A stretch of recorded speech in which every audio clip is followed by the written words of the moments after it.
Welcome students. Today I will explain you about your adaptive radiation. In the last class I also mentioned what is adaptive radiation and what are the types of also but adaptation I already mentioned. But today I will explain you about your adaptive radiation. And before to explain the definition, first of all, I will explain you about the introduction of the adaptive radiation. Let us listen regarding your introduction of your adaptive radiation. Adaptive radiation is an evolutionary pattern whereby a single ancestral form, which are not to be called as the species, diversifies.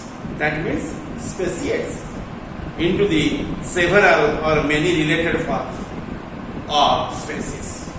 According to this concept, the different descendant taxa are similar, but each is adapted for a particular environment niches. It is the help that adaptive radiation led to the presence of 250,000 species of the beetles.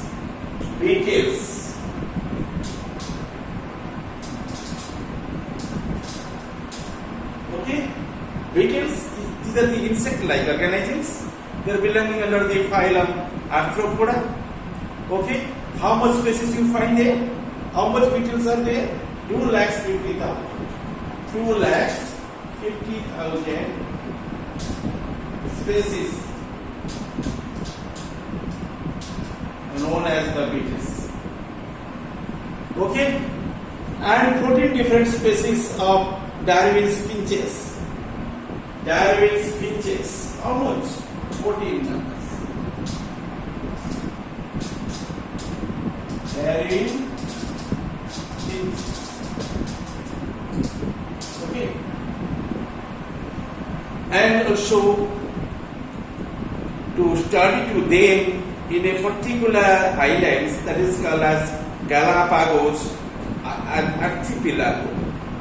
Over 25,000 types of the teleost species are also there, and different marsupials in Australia. L'Oreal et al. Also studied in 1981. Adaptive radiation is a subset of the theory of the descendant with the modification. Okay? Adaptive radiation is a subset of the theory of descent with modification. One famous example where the adaptive radiation is seen with a Darwin's finches. Darwin's finches. Okay? 13 species of the finches that occupy the 2 dozen or so islands in your Galapagos archipelago are often and cited as the example of the species arising via adaptive radiation. These finches differ mainly in the size and shape of the beaks and where the beaks are adapted to different food they eat. Okay. But why these species split when they living in the same environment with all the same resources? One major difference among the species sharing one island is a big shape and size. Adaptive radiation led to the evolution of different forms of your beaks, which could be access the different food and resource, thereby avoiding the competition for the same resource. Those with the short beaks are better adapted to eating the seeds on the ground. All are the seed-eating birds, you mark them, and the beaks are very much short. Those with a thin, sharp beaks eat insects, and those with a long beak use their beaks to probe for the food inside the cat. Reveal the birds who are possessing very thin, sharp beaks in their heads, and they will be held to eat the insects. insectivorous birds generally possessing very thin, sharp beaks. But the birds who are possessing long beaks, and by the long beaks they would be take off the foods from the cat, and cacti are generally possessing fruits in their bodies, and beak if long it can insert the beak within them and also catch the prey, and in this manners the birds are generally getting the foods through the help of the beaks. And with this specialization, 7 or more species of the finches are able to inhabit the same environments without any competitions. Okay, the adaptive radiations in case of the mammals. In that case, you study to them. As we know, the adaptive radiation is evolution in the several directions, starting from a common ancestral type. It may be illustrated by the limb structures of the mammals. Radiation in the limb structure in the mammals. Mammalian limbs are the modification of the pentadactyl limb. Primitive ancestral mammals are believed to have been the short-legged, 5-fingered creatures living on the ground. Their limbs were not modified for many particular type of locomotion.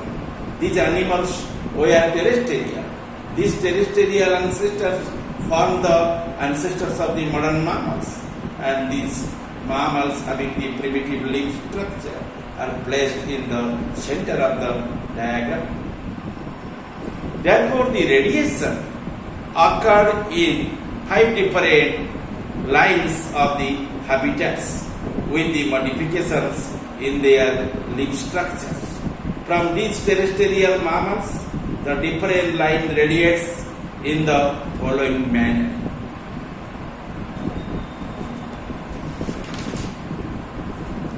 First of all, you consider the first evolutionary line radiates to form your arboreal forms which have adapted limbs for life in the trees. Example criteria: squirrels, sloths, monkeys, etc. The second line leads to the area representing mammals adapted for flight, like the bats. BATS, bats. It is one mammal.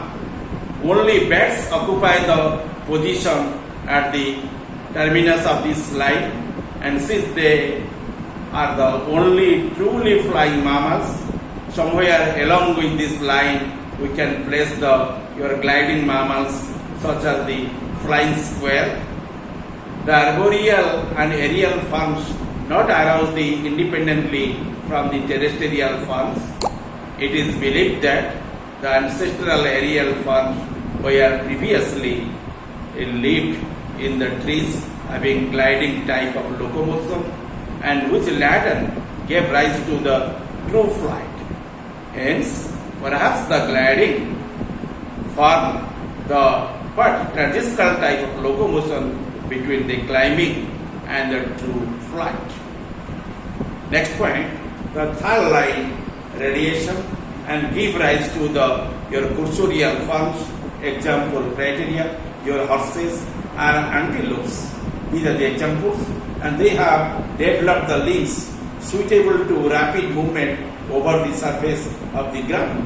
Along with this line, also developed other mammals with a less strongly modified limbs, such as the oats, foxes, hyenas, and lions, etc. Next point, your fourth line radiation form the burrowing mammals. Those are called as cursorial mammals. Or names: cursorial, Fossorial, cursorial mammals. Some of the cursorial mammals, like the moles, you have the modified their for limbs for digging, but they are poorly adapted for locomotion on the ground. While others like your pocket gophers and also your badgers are the expert, the diggers, and but they have retained the structures enabling them to move radially on the surface of the ground. Okay, and these are your 4 different lines of radiation. 5th line of radiation also be there, and in the next day I shall discuss with you about your 5th line radiation, and at the end I will give the conclusion.